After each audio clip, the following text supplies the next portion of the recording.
नमस्कार दोस्तों, स्वागत है आपका उपागम एकेडमी पे। दोस्तों, जैसा कि बोर्ड पे आप टाइटल देख रहे होंगे, आज हम पढ़ाने वाले हैं आप लोगों को इस्लाम धर्म के बारे में।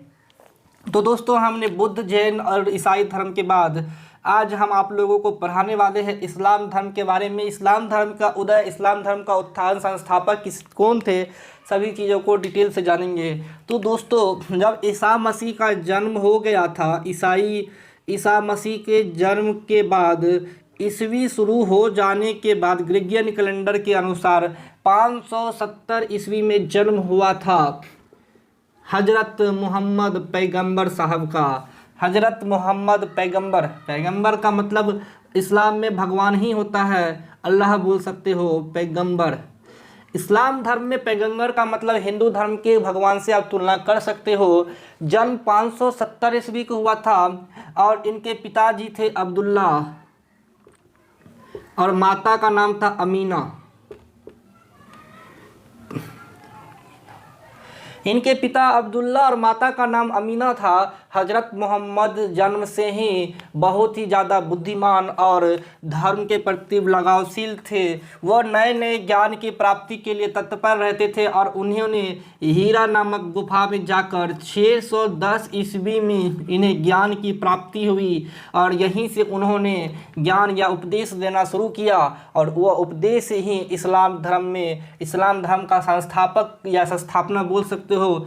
जब ज्ञान मिला 610 में, तो उन्होंने उपदेश दिया कि हमें जो ज्ञान प्राप्त हुआ है, उन्होंने बोला कि जो कुरानों में लिखा गया है, जो उन्होंने जाना समझा कि ईश्वर क्या है, अल्लाह कौन है, क्यों उनके क्या कहते हैं, उनको क्या बोलते हैं, सिजदा किया जाना चाहिए।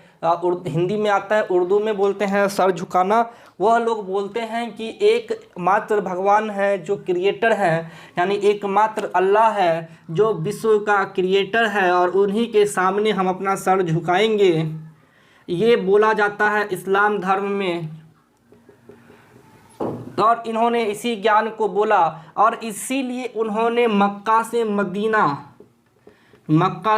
मदीना ट्रैवल किया। अपने ज्ञान को जब उन्होंने प्राप्त कर लिया तो उन्होंने एक क्या बोलते हैं यात्रा आरंभ की और वह यात्रा उन्होंने की कहाँ से कहाँ तक, मक्का से मदीना तक। इसी को हम लोग इस्लाम संवत बोलते हैं या हिजरी संवत बोलते हैं और वह ईस्वी था 622 ईस्वी आपको बोल दे तो 622, यानी ज्ञान प्राप्ति के बाद उन्होंने अपने शिष्यों को ज्ञान दिया और बोला कि केवल सर अल्लाह के सामने झुकाओ, सिजदा करो, रोज़ नमाज अदा करो। और उन्होंने इसके लिए 622 ईस्वी में हिजरी संवत यानी इस्लाम संवत भी आप बोल सकते हो। जिस तरह से संवत का मतलब कैलेंडर होता है, याद रखना। जिस तरह ग्रेगोरियन कैलेंडर होता है, जिस तरह विक्रम संवत होता है, शक संवत होता है, उसी तरह इस्लाम संवत होता है। और इस्लाम संवत में ईस्वी 622 ईस्वी हम लोग ग्रेगोरियन कैलेंडर से मानते हैं, वो लोग शायद एक मानते होंगे। इन्होंने शादी 25 वर्ष की उम्र में खदीजा नामक एक विधवा से की थी, जिनसे इनकी एक पुत्री हुई जिनका नाम था फातिमा और जिसकी उन्होंने शादी कर दी अली से, यानी उनका दामाद था अली।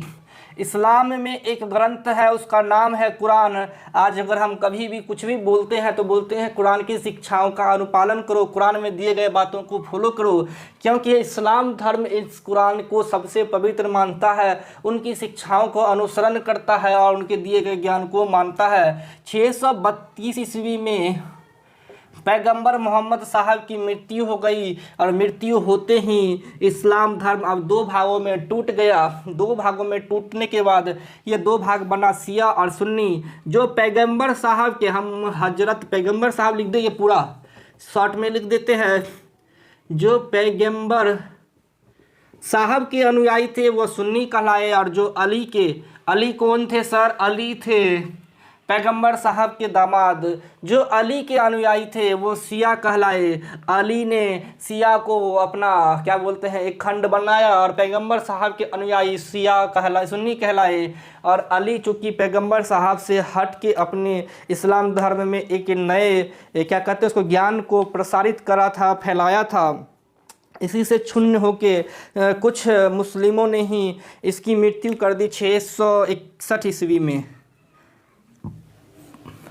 जो पैगंबर साहब की मृत्यु के बाद इनके ज्ञान को आगे बढ़ाने वाले जो भी क्या कहते हैं उसको मौलवी होते थे वो या राजा होते थे, उनका नाम था खलीफा। और 1924 तक, शुरुआत से लेके 1924 ईस्वी तक यह खलीफा पद रहा, जब तक कि तुर्की के शासक, एक उनका नाम था क्या बोलते हैं वो युद्ध जो हुआ था तुर्की के शासक, जिसका नाम क्या था, 1 मिनट, अचानक से दिमाग से उतर गया यार।